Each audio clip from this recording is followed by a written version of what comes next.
All right, guys, this is everything you're going to need to perform a transmission service on your Mercedes-Benz 722.9 transmission. Of course, you're going to need some approved fluid. Today, we will be using the Shell ATF 134 transmission fluid. You will need a filter, a new gasket, some new bolts, and some couple crush washers for the drain plugs. So I do highly recommend this kit. It's purchased by Velcro. I will leave all the links down in the description below. And this actually came with everything. So the filter, the gasket, the new torque converter drain plug with the crush washer, a new pan drain plug with the overflow tube, new magnets actually, and the pan bolts. So fantastic kit, ready to go, has everything you need. Other than that, additionally, I do have a new transmission pan here, as the current one on the GLK350 is very corroded, so we will be replacing that at the same time. Otherwise, guys, when it comes to the tools, very basic tools, you're going to need a torque wrench for the transmission pan bolts. They are torqued to 4 Newton meters, a very small amount of torque on those. And then you're going to need a 6mm Allen for the drain plug. You're going to need an E10 socket for the transmission pan bolts, maybe some extensions, a couple ratchets.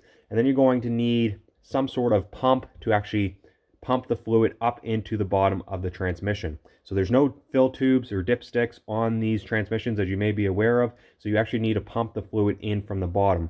I will leave a link down in the description below on where you can purchase one of these. They can be quite pricey, so if you're interested in making one like I have, be sure to check out that episode on how to do that and save yourself a ton of money. I'll leave that link down in the description below, or possibly up in this corner as well. So be sure to check that out. And the only other thing you're going to need is this fancy tool here. Very inexpensive depending on where you purchase it from, and this is what's going to allow you to adapt into the transmission pan and actually connect up your pump to pump that fluid in. So very inexpensive. Again, check out the links in the description on where you can purchase all of these tools and products. Otherwise, guys, that's everything we're going to need to perform this job. So let's get started and get underneath the vehicle. So we're now under the vehicle. As always, be sure to use jack stands and ensure your vehicle is safely lifted before going underneath it. But once you are underneath the vehicle, we are ready to start draining the transmission fluid. So very first thing, we're going to remove this drain plug. It's a 6mm Allen. And as you can see, this is why I will be replacing the transmission pan. It is extremely corroded. And then we can start draining that. So we will probably get about a liter or so out of that drain plug. As you can see, the fluid is fairly dirty, most likely original fluid to the vehicle. And we do have about 212,000 kilometers on this vehicle. It's pretty well stopped draining. We have some residual fluid dripping, but now you can try to take a flathead screwdriver and knock that overflow tube off. This can be a bit messy. I do recommend having some rags nearby.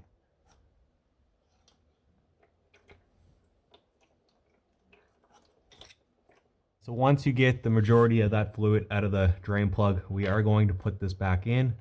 Now additionally, we will be draining the torque converter. This is an optional step. You do not have to do this. You can just do a pan drain, replace the filter, gasket, put it all back, and just add about 5 liters. If you do want to do the full drain, I do highly recommend to drain the torque converter. So as you can see, just ahead of the transmission pan, there will be a little rubber, possibly a rubber plug here in this oval section. Mine is missing, but you can see there's the torque converter drain plug. Now, if you remove that cover that is there and you do not see that plug, it is possible you're going to have to rotate the crankshaft on the front of the engine. That is a 27mm shallow socket you'll have to use on that. And you can rotate the engine until you see that in place. Very easy to do, guys. Just an extra step if you want to drain the most possible fluid out of the transmission. Otherwise, you can just move on to the next step if you will not be doing the torque converter drain, or possibly your vehicle may not have the option to do a torque converter drain. So you can skip ahead if that is the case for you. Otherwise, we will now remove this torque converter drain. It is a 4mm Allen.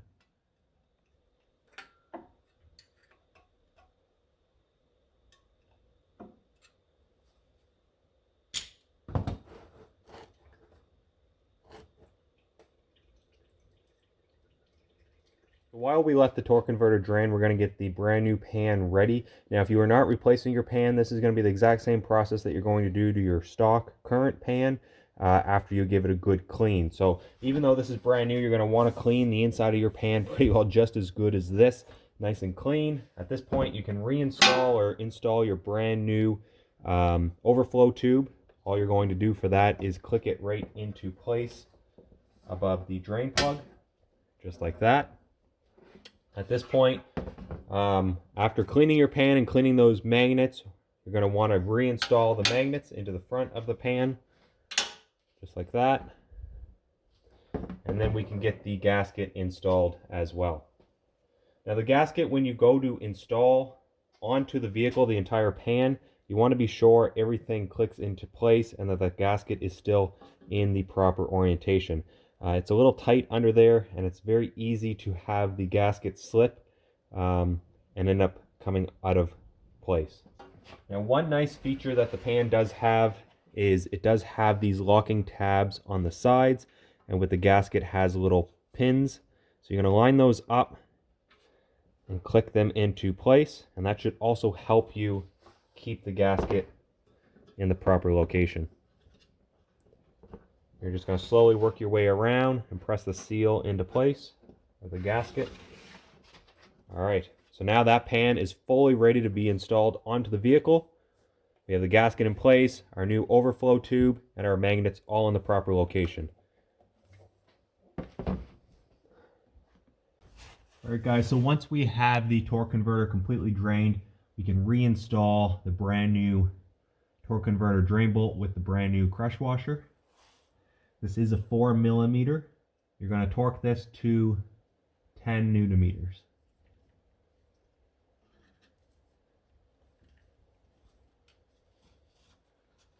We can now start to remove the 6 bolts on the transmission pan. This is an E10 socket.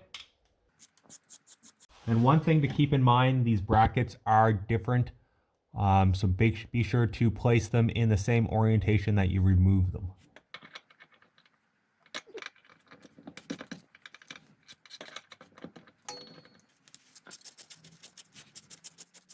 Now we have the final 2 bolts to remove. This is where things become a little more challenging and a bit messy.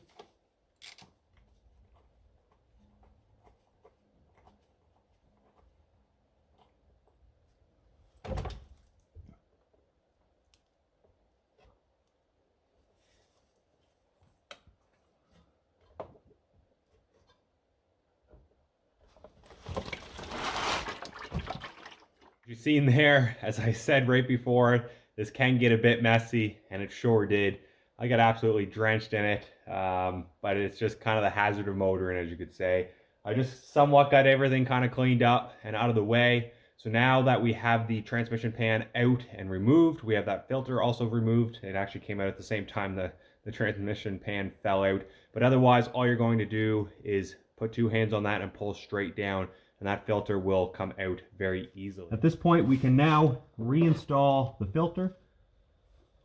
I do highly recommend taking some of this transmission fluid and just wetting this O-ring.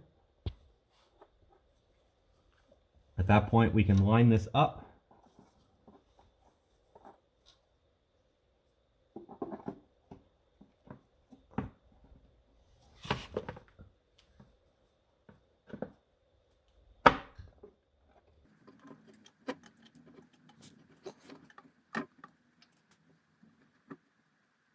Point, you can take your new bolts and the mounting hardware and start installing.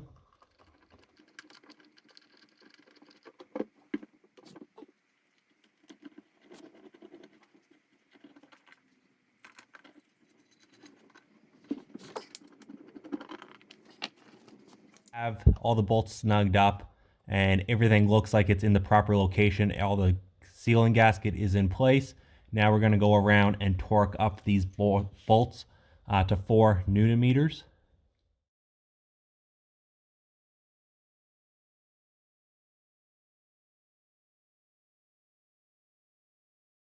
Now once you torque these bolts to 4 Nm, you're going to turn them 180 degrees.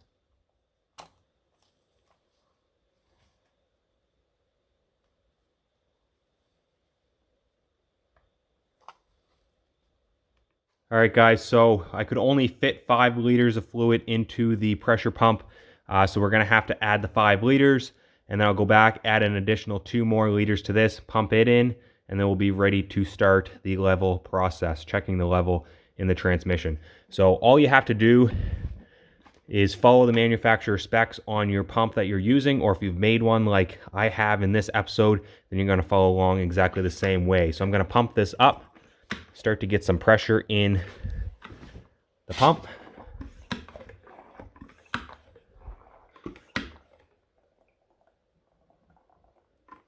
And then I'm going to open up this valve, and then I'll let you guys watch the fluid get pumped up into the transmission.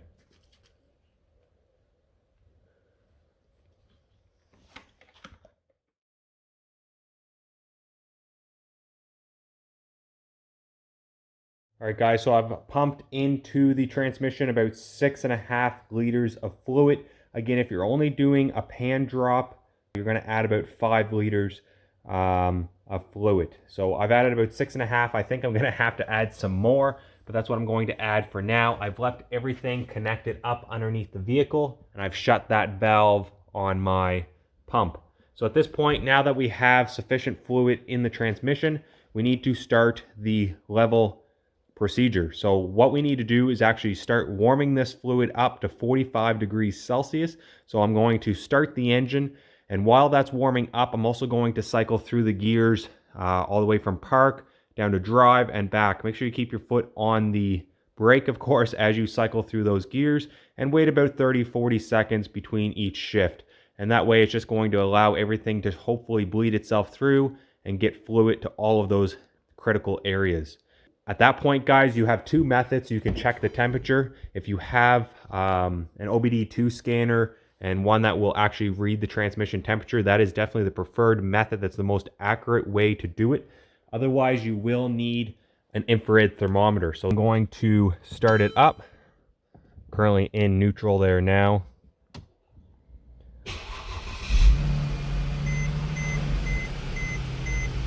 I'm going to give it a few seconds.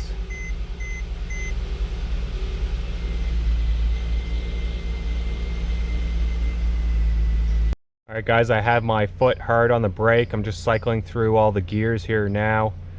Waiting about 30-40 seconds between each shift.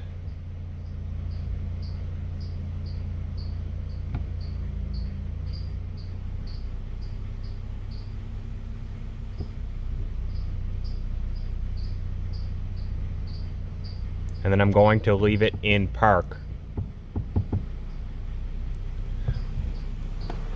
All we're going to do is drop that hose off the adapter and see if any fluid comes out while the vehicle is running in park. And of course, we need to be at that 45 degrees Celsius temperature. If we have excess fluid dripping out of the transmission pan, we're going to allow it to settle until it's just dribbling out. At that point, we can reinstall the drain plug and torque it to 22 Newton meters. If we don't have any fluid coming out when we initially drop that hose, then we need to add more fluid to the transmission. You can either add it in half-liter increments, 1-liter increments. It's really up to you and how much fluid you have on hand.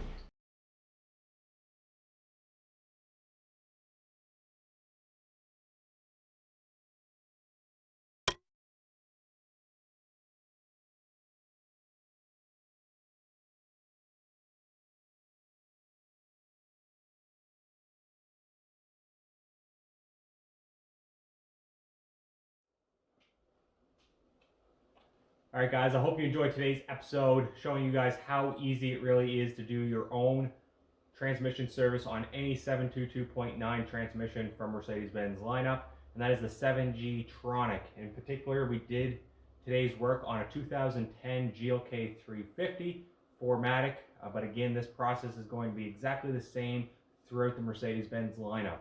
Again, if you're just doing a pan drop and drain and refill, it's going to be about 5 liters of fluid.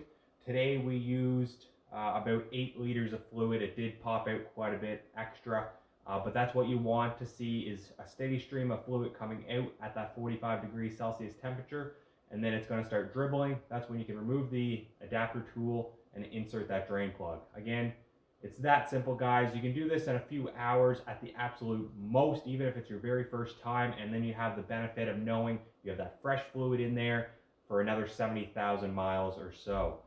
So again, if you enjoyed today's episode, be sure to hit that like button, smash that subscribe button if you aren't currently subscribing to the channel. I greatly appreciate all of your love and support. And until next time, you guys know what to do.